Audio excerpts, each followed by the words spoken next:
prepared for hacks, guys. What is going on? I know it's been kind of rough getting videos out for you guys lately, and I do apologize for that. Like I said, not my last video, but the video before that I had been working on. That video that just came out a couple of days ago. If you haven't seen it yet, I definitely recommend that you go watch it. It is a top 10 Pokemon of all time created by me, and you should definitely go check it out. I'll put a link on the screen so that you guys can go do that. But today I have a battle against me and Echo. And for those of you that know me and know my streams and etc, me and Echo beats me probably 95% of the time that I battle him. But this was a very, very close match, and it really could have gone either way. This was actually a salty run back by him. I beat him, and then he wanted the salty run back, and I proved it. You beat someone, and then you got to prove it. You got to beat them twice in a row, and that's what I did. So, but the first one was kind of just very, very bad. Lots of hacks, etc. But this is battle against me and Echo, so let's go ahead and get it started. In another note, you guys know that I'm not streaming Pokemon every day, and even if I was streaming Pokemon every day, it wouldn't be Wi-Fi battles every day. So I've had a very, very big shortage of Wi-Fi battles. So when I do stream Wi-Fi battles, I'm trying to up the length of the stream, try and get more people to battle with me, etc. So with that being said, Wi-Fi battles are, coming back. They're not gone. My channel is not dead yet. So I'm working at it, guys. It's just a little bit difficult. You got to understand that, I'm a person too. My life does not, I'm a small channel. My life doesn't revolve around making YouTube videos every day. So unfortunately, as much as I hate to say that, it is the truth. I do have lives like everyone else. So if I miss a video, or if I can't upload a video every single day, that's why. But anyways, he's on out into his Malware. He ended up U-turning out, and this is one of the things I told me and Echo that I don't necessarily like about the way he battles. Mineko's a great battler. Don't get me wrong. Like I said, he beats me a lot of the time, and he's a good battler. I'm not saying he's a bad battler, but an issue that I have with him is he lacks a lot of originality in his teams. With my teams, I like to try and be as original as possible. Use things that normal people wouldn't even think about using, or at least, things that you don't see very often. Oh, by the way, this is a level 100 battle, not a level 50 battle. So on his team already, you've seen Rotom, you've seen Talonflame, and Rotom again, apparently. But he also likes to run Landorus a lot. He used to run Mandibuzz a lot. And there's not just there's not a whole lot of originality there. It's a lot of the same things that you see on a lot of teams. And obviously they're OU, they're overused, they're there for a reason because they're very good at what they do. But that's boring to me. It's not very interesting. I like interesting things. I like being caught off guard. When I see something that I don't normally see in OU, that's what's fun to me. Oh, he also has a Ferrothorn on his team. That's another thing that I totally forgot, because I was worried. I went for Sludge Bomb, and I was worried that he might predict that and go out into Ferrothorn, but he didn't, so that's besides the point. Anyways, he's going to go out to Jimmy the T-Tar here, and I'm thinking, well, I'm kind of stuck now. Because most of the time when me and Echo runs T-Tars, he has Pursuit on them. So I was thinking, well, it doesn't even make sense to switch at this point. And normally his T-Tar is not a Mega T-Tar, and I totally got caught off guard by that. So props to you, me and Echo. You did actually catch me off guard. I was just talking about how you never really catch me off guard, but you definitely did here. So what I did here is I ended up just going for a Sludge Bomb instead of, switching out or whatever, because I didn't think he was going to Mega. I thought, that he was going to go for Pursuit or something like that. And it was also better for me to just go for Sludge Bomb, because the T-Tar that he normally runs has Stealth Rocks on it.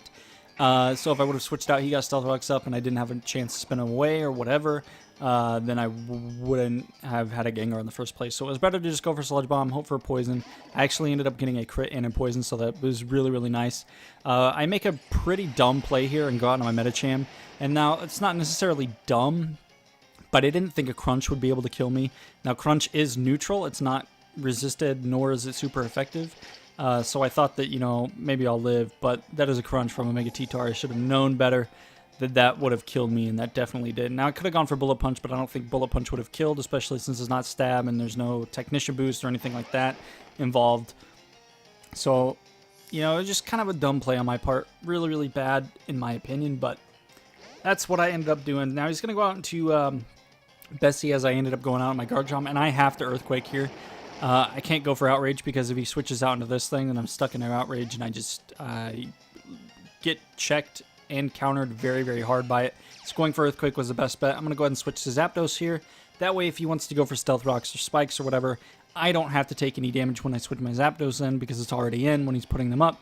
And then I can just straight up go for Defog when I need to. So that is why I ended up going that route instead of going the other route and just staying in and clicking Earthquake until one of us dies or decides to switch. Now he's going to go out into Malway here.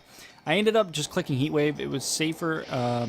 If he wants to stay in, go for Leech Seed, predicting my Defog, and I go for Heat Wave and kill the Ferrothorn. That's definitely a better option than me being Leech Seeded as I go for Defog. I'm just going to go for Discharge here. I was really kind of hoping that I would get a max roll or a crit or something enough to kill that Rotom so that I didn't have to take this Will-O-Wisp, but unfortunately that is not the case, and I end up getting burned, and he is slowly gaining health back again. Now, I end up going for Defog here, I believe. Yep. Because I wasn't sure if he wanted a hard switch, I wasn't sure what he wanted to do. So, but it turns out another annoying thing about Rotom, it runs Pain Split, and that's another reason why I don't necessarily dislike battling Mieneko, but I get very frustrated when I battle Mieneko, and it's because I have a hard time beating him. I'm very competitive, especially at games that I'm good at. And, you know, I'm not trying to sound conceited. I'm not trying to sound full of myself. I'm obviously not the best Pokemon battler. If I was, I wouldn't be where I'm at right now, obviously. But I'm decent at Pokemon. I'm a pretty good battler. I would rate myself competitive in the tier that I play in OU. And when someone beats me a lot and continues to beat me, it makes me very, very frustrated. And that's why I think that I kind of just hate the way Mieneko plays because it works. And I don't know. It just frustrates me when I can't beat him. So, but anyways, he kind of steals my Thunder there. Goes for the Healing Wish and then out into the T-Tar, as you guys know. For those of you that used to watch my channel back in the day, probably about a year ago, I ran a Healing Wish Latias, and I would do that exact same thing and Healing Wish pass to whatever needed to be Healing Wished. And so I don't know if he got that from me. You know, Mineko's very smart. He's very good at team building, etc. So he might have just come up with that on his own.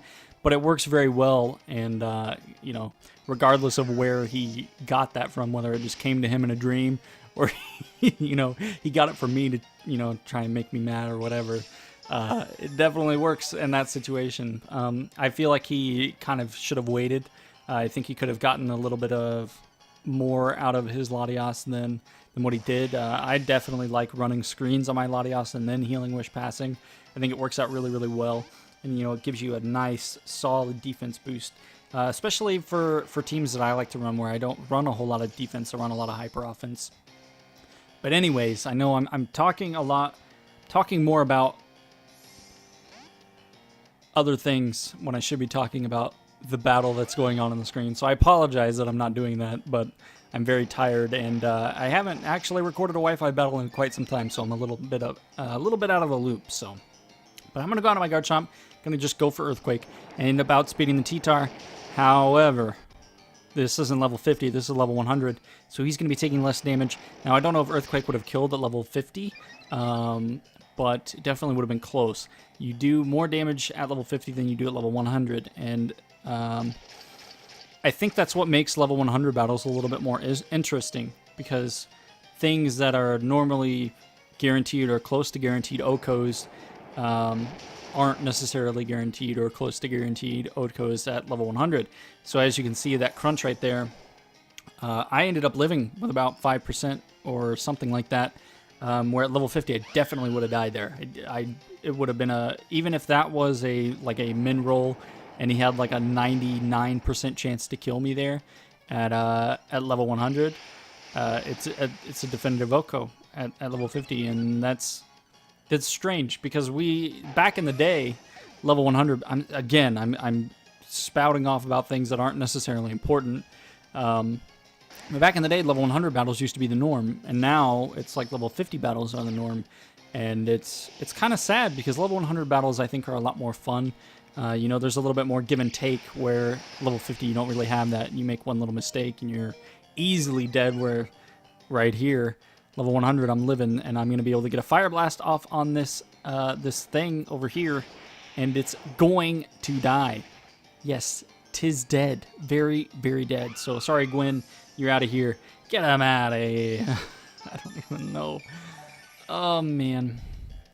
Anyways, I'm going to get some leftovers recover here. Sand's still blowing. He's going to go out into Winona. Unfortunately, I never had a chance to get Stealth Rocks up. He's just going to go for U-turn here, and that is easily going to be enough to take out T-Tar from where I'm at.